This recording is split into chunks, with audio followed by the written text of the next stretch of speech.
Fernão Lara Mesquita, 31 de outubro. Tá aí, gente.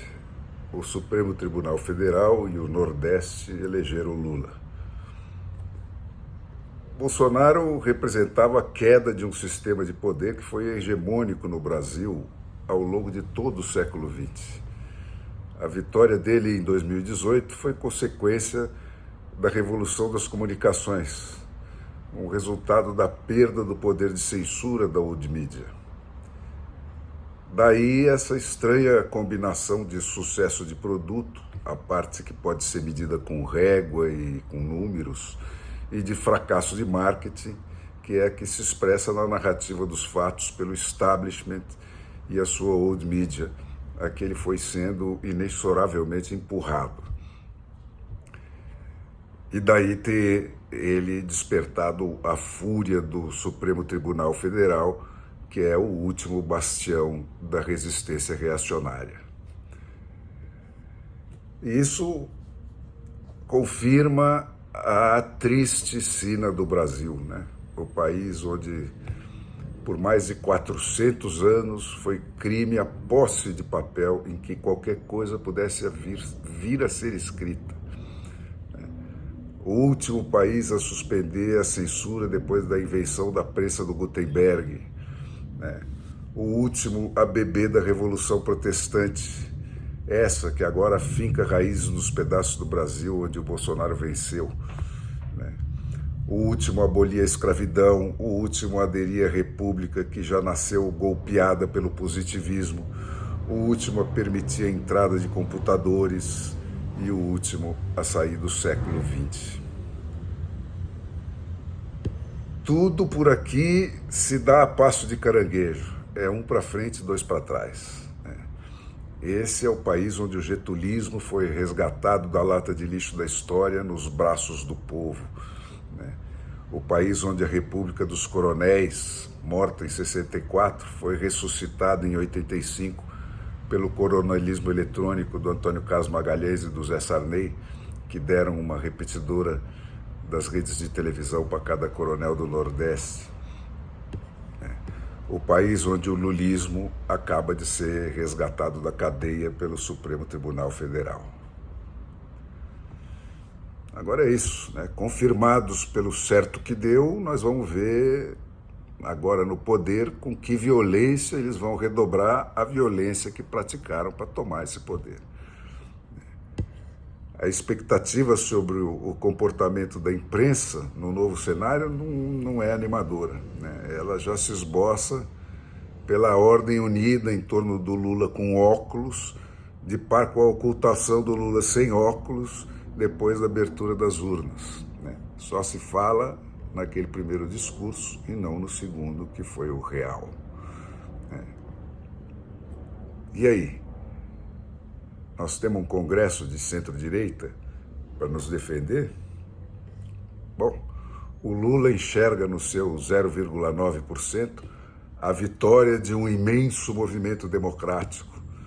Agora sim nós vamos voltar a viver democraticamente. O povo deseja mais e não menos democracia, né? Quer participar ativamente das decisões do governo. Quer uma democracia palpável no sentido mais amplo, mais real e mais concreta. O que é esse expediente que ele mencionou mais de 5 vezes nos seus 2 discursos inaugurais? É o projeto de sempre, que ele já tentou nos entrujar 3 vezes, né? O de governar com os movimentos sociais, o das conferências nacionais que apresentarão sugestões ao governo em vez do Congresso eleito pelo povo, o daquele tipo de amplo diálogo com a sociedade que, seguindo a receita do Foro de São Paulo, as Venezuelas da vida praticam. Não é aquele que a democracia burguesa estabelece, que são os eleitores que escolhem os interlocutores do governo, né? É o outro, é aquele em que o PT e só o PT é quem escolhe os interlocutores do PT. Se nós vamos implantar isso na forma de um plano nacional de direitos humanos, como foi tentado pelo Lula no Natal de 2009, no apagar das luzes do seu primeiro governo, ou por decreto, como a Dilma tentou quando chegou a vez dela, né? Ou com uma constituinte, como se chegou a conjecturar antes que o Alexandre de Moraes mostrasse ao PT quão verde era o vale dele, pouco importa, né? É o excesso de democracia venezuelano que ele se refere, né? Esse Brasil que se instala a partir de hoje, agora também oficialmente, é o do STF com lado, né? É o do STF que legisla, é o da mudança das regras on demand, é o da supressão do devido processo, o da libertação das amarras da Constituição, o do escaneamento, do escanteamento do Legislativo e do Judiciário, é o que não tem Ministério Público, é o da redefinição da verdade, é o da recriação da biografia do Lula, é o da censura, o dos direitos de resposta que levam de 0-0 para 6-0 a isonomia nas eleições, é o dos denunciantes exonerados. É essa democracia que cada ministro do Supremo saudou em ordem unida, né, no ato de depositar o seu voto na urna inexpugnável. Não sei se vocês viram isso, mas teve canais de televisão que passaram isso em sequência e é impressionante como a frase é exatamente igual em todos, né?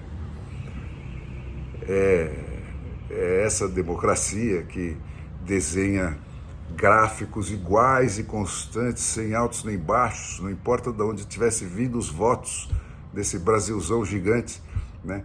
Mas só com baixos, de passo a passo, de milímetro por milímetro, em desenhos finos e perfeitamente simétricos, com agulhas, que o Nicolás Maduro, o Alberto Fernandes e outros que vêm na retomada do Tesouro Nacional pelo criador do Foro de São Paulo, uma luz no fim do túnel da América Latina encalhada no socialismo. Metade dos brasileiros acredita que as eleições não se deram de forma justa, democrática e isonômica. E a outra metade festeja que elas não se tenham dado de forma justa, democrática e isonômica. Agora, ninguém duvida que elas não se deram de forma justa, democrática e isonômica. E quem não gostou pode sempre se queixar democraticamente para o Alexandre de Moraes, que pode sempre te mandar democraticamente tomar naquele lugar. Eu acho uma ilusão a gente pensar que haverá forças para deter os beneficiários do esquema que não se tenham manifestado até agora.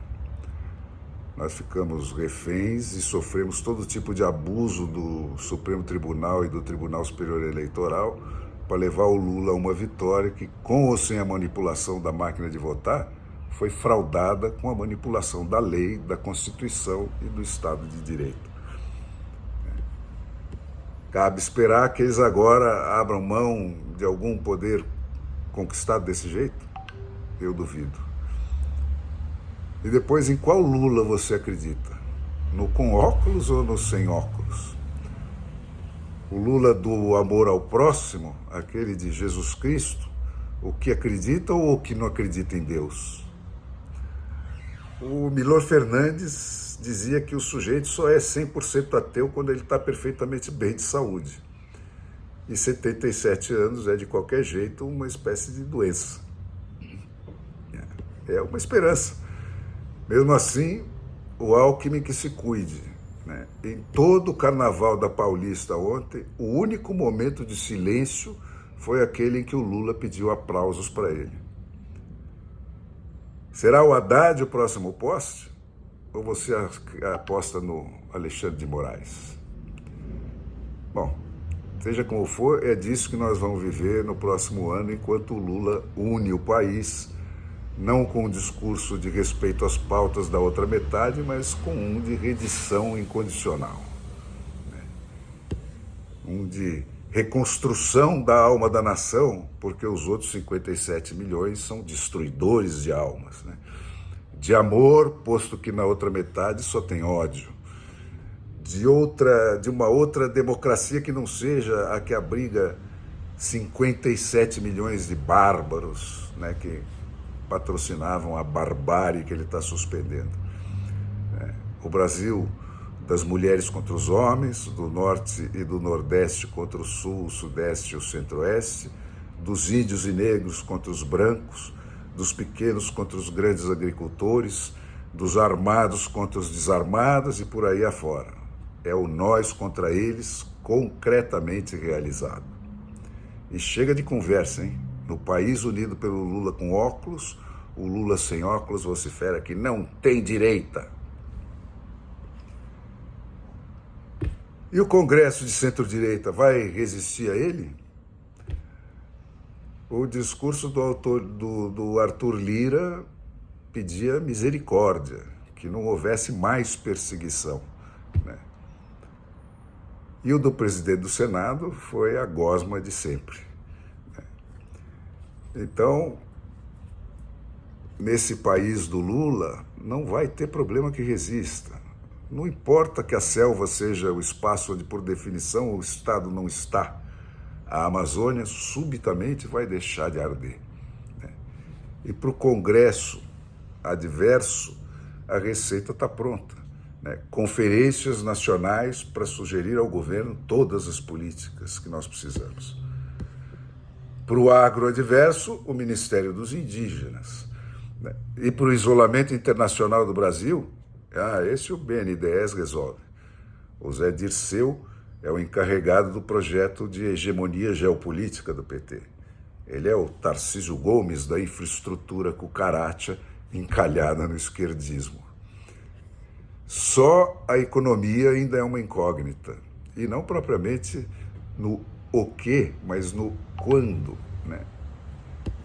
Fica expropriado, por enquanto, o trabalho do Paulo Guedes, né? O Lula promete tirar o Brasil do problemão econômico em que ele não está.